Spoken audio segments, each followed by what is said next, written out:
मध्य पूर्व में इस समय हालात बहुत तनावपूर्ण हैं। यूनाइटेड स्टेट्स, इजराइल और ईरान के बीच चल रहा टकराव लगातार बढ़ता जा रहा है। हाल ही में कई हमले हुए हैं, जिनमें ईरान के नौसैनिक ठिकानों, सैन्य बेस और कुछ परमाणु ठिकानों को निशाना बनाया गया। इन हमलों के बाद पूरे इलाके में डर और अनिश्चितता का माहौल बन गया है। इस तनाव का असर अब सिर्फ मध्य पूर्व तक सीमित नहीं रहा, इसका असर अंतर्राष्ट्रीय उड़ानों और समुद्री रास्तों पर भी पड़ रहा है। कई जगह फ्लाइट्स रद्द हो रही हैं और जहाजों के रास्तों पर खतरा बढ़ गया है। इसी वजह से दुनिया के कई देश अब ज्यादा सतर्क हो गए हैं। भारत भी इस पूरे हालात को बहुत ध्यान से देख रहा है, क्योंकि इस इलाके से भारत के कई बड़े हित जुड़े हुए हैं। लाखों भारतीय खाड़ी देशों में काम करते हैं और भारत का बहुत बड़ा व्यापार भी इसी रास्ते से गुजरता है। इसी बीच इंडियन नेवी ने एक अहम कदम उठाया है। भारत ने अपना आधुनिक युद्धपोत आईएनएस सूरत को गल्फ ऑफ ओमान में तैनात कर दिया है। यह तैनाती अचानक नहीं है, बल्कि ये एक एहतियाती कदम है। इसका मकसद है समुद्री रास्तों की सुरक्षा करना और जरूरत पड़ने पर भारतीय नागरिकों को सुरक्षित निकालना। दरअसल भारतीय नौसेना पहले से ही इस इलाके में ऑपरेशन संकल्प के तहत काम कर रही है। इस मिशन की शुरुआत साल 2019 में हुई थी। इसका उद्देश्य है समुद्र में व्यापारिक जहाजों की सुरक्षा करना और समुद्री डकैती जैसी घटनाओं को रोकना। आईएनएस सूरत की तैनाती इसी मिशन का हिस्सा है। यह युद्धपोत गल्फ ऑफ एडन इलाके में भी गश्त कर सकता है, जहां पहले भी समुद्री डाकुओं की घटनाएं होती रही हैं। लेकिन इस बार स्थिति थोड़ी अलग है, क्योंकि अमेरिका, इजराइल और ईरान के बीच बढ़ते तनाव की वजह से पूरे इलाके में युद्ध का खतरा मंडरा रहा है। ऐसे में भारत नहीं चाहता कि उसके नागरिक या व्यापार किसी खतरे में पड़े।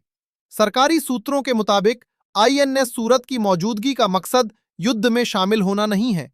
भारत किसी भी तरह इस संघर्ष का हिस्सा नहीं बन रहा।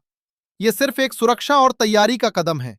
अगर हालात ज्यादा खराब होते हैं और फ्लाइट्स पूरी तरह बंद हो जाती हैं, तो भारतीय नौसेना समुद्र के रास्ते अपने नागरिकों को सुरक्षित निकाल सकती है।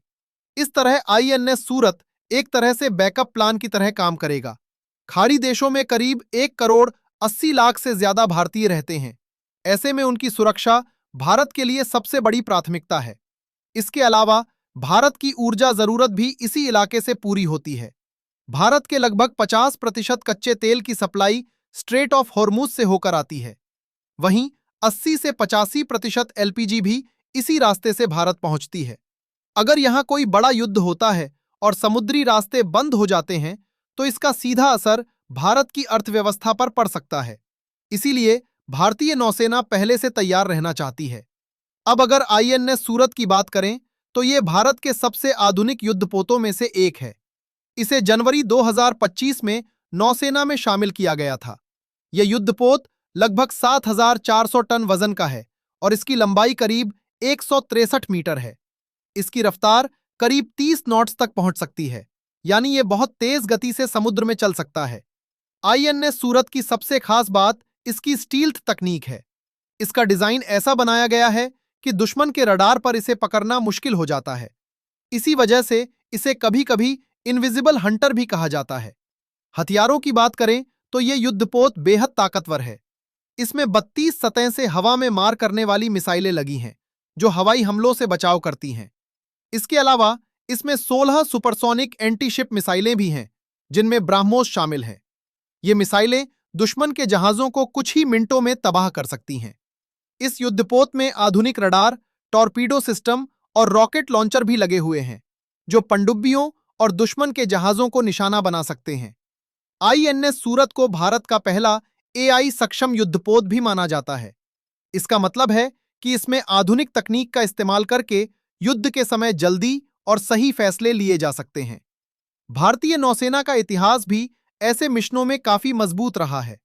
साल 2015 में ऑपरेशन राहत के तहत यमन से 5,000 से ज्यादा लोगों को सुरक्षित निकाला गया था।